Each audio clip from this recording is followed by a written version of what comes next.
एक 19 साल की लड़की के सामने उसके 5 भाइयों की हत्या कर दी जाती है, उसकी मां को गोली मार दी जाती है, उसको किडनैप किया जाता है, उसको सेक्स स्लेव बनाया जाता है, उसको अनेक हाथों में बेच दिया जाता है। आज मैं इस वीडियो ब्लॉग में बात करने वाला हूं नादिया मुराद के बारे में।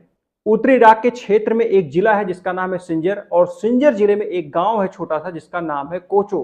कोचो गांव के और कोचो गांव के आसपास जो लोग रहने वाले थे वो लोग यजीदी धर्म को मानते थे। ये लोग कृषि पर निर्भर थे, कृषि का काम करते थे और उससे अपना जीवन यापन करते थे। इस पूरे क्षेत्र पर आईएस का खतरा लगातार बना हुआ था, इसीलिए पूरा का पूरा क्षेत्र इराक आर्मी के कंट्रोल में था। इसके बाद 15 अगस्त 2014 को आईएस आतंकियों का उस गांव के ऊपर हमला हो जाता है, और ये जैसे ही हमला होता है इराक आर्मी बिना उनसे लड़े हुए वहां से भाग जाती है, पूरे ग्रामवासियों को अकेला छोड़ देती है।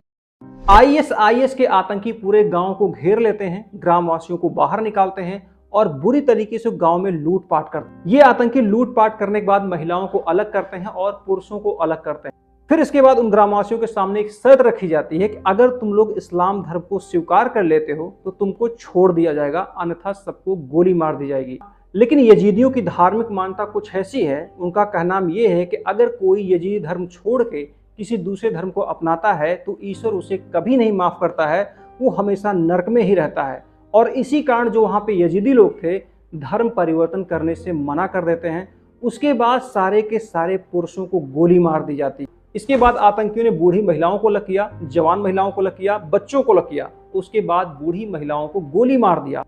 इसके बाद बची हुई लड़कियों को, महिलाओं को मोसुल ले जाने के लिए बस के अंदर बैठाया जाता है। मोसुल वो जगह थी जहां से आईएस पूरे अपने क्षेत्र पर कंट्रोल करता था, ऑपरेट करता था। इन सारी किडनैप हुई लड़कियों में से एक लड़की थी जिसका नाम था नादिया मुराद। वो महज 19 साल की थी। उसके सामने उसके 5 चचेरे भाइयों को और उसकी मां को गोली मार दिया था। नादिया मुराद अपने इंटरव्यू में बताती हैं कि जिस बस में हम लोगों को बैठाया गया था वो बस इतनी ज्यादा गंदी थी कि शायद दुनिया का सबसे गंदा जानवर भी वहां बैठना पसंद ना करे। नादिया मुराद बताते हैं कि लगभग 3000 यजीदी लड़कियों को किडनैप किया गया था और बस से उनको मोसुल लाया जा रहा था, और उस बस को कंट्रोल कर रहे थे वहां के सिक्योरिटी गार्ड। हालात ये हो चुके थे कि बस के अंदर लड़कियों का रेप किया जाने लगा, उनके साथ छेड़खानी शुरू हो गई। और इस दृश्य को देखने के बाद जानबूझकर कुछ लड़कियां अपने मुंह में हाथ डालती हैं और उल्टी करना स्टार्ट कर देती हैं। वो ये सब इसलिए कर रही थी कि अगर उनके शरीर पे उल्टी लगी होगी, गंदगी लगी होगी, तो शायद वो सिक्योरिटी गार्ड उनको छोड़ दें। और हुआ भी ऐसा, जो लड़कियां उल्टी कर रही थी सिक्योरिटी गार्ड उनके पास नहीं जाते थे।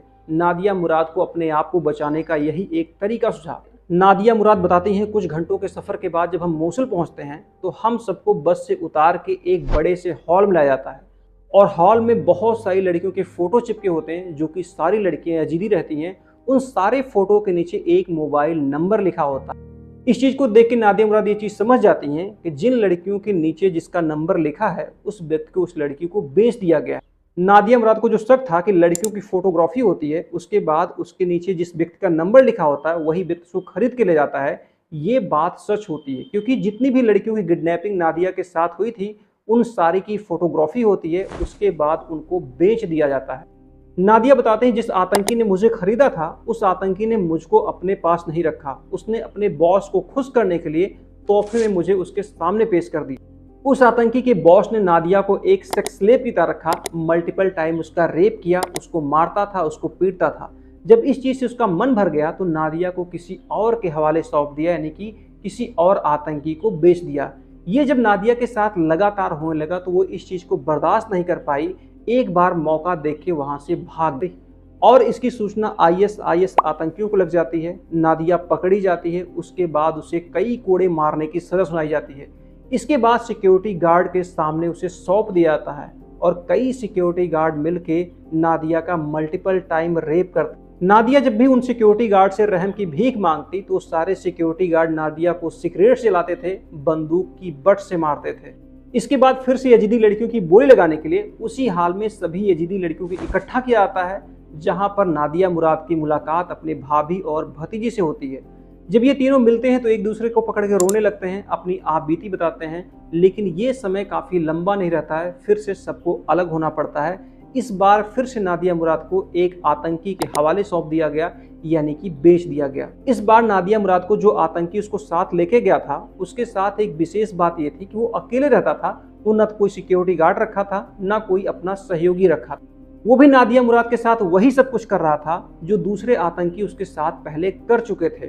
इस बार नादिया ने नोटिस किया, कुछ दिन बाद उस आतंकी ने उसके लिए नए नए कपड़े लाए। इस चीज से वो एक बात समझ गई थी कि इस आतंकी का मुझसे मन भर चुका है, अब ये नए कपड़े पहना के मुझे बेचने के फिराक में। अब इसके बाद एक बार फिर से नादिया के दिमाग में भागने का ख्याल चलने लगा। उसने सोचा कि अगर मैं यहाँ से भाग जाती हूँ तो मेरे पास आज़ाद जिंदगी होगी, और मार दी जाती हूँ तो कम से कम इस नर्क भरी जिंदगी से छुटकारा मिल जाएगा। इसके बाद नादिया उस आतंकी की एक एक गतिविधि को नोट करती है कि वो कब मार्केट जाता है, कितनी देर में आता है, और जैसे ही एक दिन उसको मौका मिलता है वो उसके घर से भाग जाती है। वो मोसुल की अनजान गलियों में इधर उधर भागती है। ना तो उसको कोई रास्ता पता होता है, ना कोई जगह पता होता है, ना उसे ये पता होता है कहाँ जाना है और कैसे बचना है, लेकिन बस खुद को बचाने के लिए इधर उधर भाग रही होती है। यहाँ पर नादिया की किस्मत साथ देती है। एक वहाँ की फैमिली उसको अपने घर के अंदर ले लेती है। लेकिन जैसे उस फैमिली को ये पता चलता है कि ये एक यजीदी लड़की है और हम एक मुस्लिम परिवार होकर इसको आश्रय दे रहे हैं, तो आईएस के आतंकी इसके साथ साथ उसके पूरे परिवार को मार देंगे।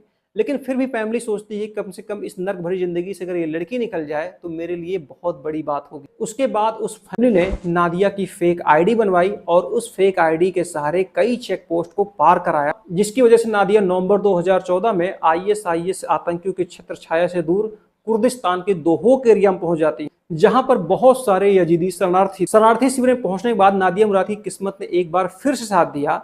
जब एक एनजीओ ने 1000 यजीदी लोगों को जर्मनी ले जाने के लिए गवर्नमेंट से बात कर ली और गवर्नमेंट इस पे एग्री हो जाती है, तो उन 1000 लोगों में से एक नाम नादिया मुराद का भी रहता है। जिसके बाद नादिया की बातचीत वहां के एनजीओ अधिकारियों से होती है। नादिया अपनी आप बीती बताती हैं। वो बताती हैं मेरी जैसी वहां पर हजारों महिलाएं फंसी हैं। मैं चाहती हूँ पूरी दुनिया जाने यजीदी लोगों के साथ कैसा बर्बर व्यवहार हो रहा है, और पूरी दुनिया की जो सरकारें हैं उन महिलाओं को वहां से निकालने में मदद करें। तो एनजीओ के अधिकारियों को सलाह दिया कि आप अगर यूएन के प्लेटफॉर्म पर अपनी बात रखेंगी तो हो सकता है आपको इसमें बड़ी सफलता मिल सकती है। जिसके बाद पूरी दुनिया के सामने ये स्टोरी सामने आती है किस तरीके से आतंकी यजीदी लोगों के साथ अत्याचार कर रहे हैं, उनकी महिलाओं को सेक्स स्लेव बना के रखे हैं। नादिया मुराद ने इन घटनाओं को लेकर एक किताब लिखी जिसका नाम है लास्ट गर्ल। नादिया चाहती तो खामोशी के साथ अपनी आगे की जिंदगी बिता सकती थी, लेकिन उनको लगा कि मेरी तरह हजारों महिलाएं फंसी हैं, उनके लिए कुछ करना चाहिए जिससे उनकी जिंदगी बेहतर हो सके। उसके बाद वो यूएन के प्लेटफॉर्म पे आती हैं और सबके सामने ये बात रखती हैं, जिसके लिए नादिया को शांति का नोबेल पुरस्कार भी मिलता है।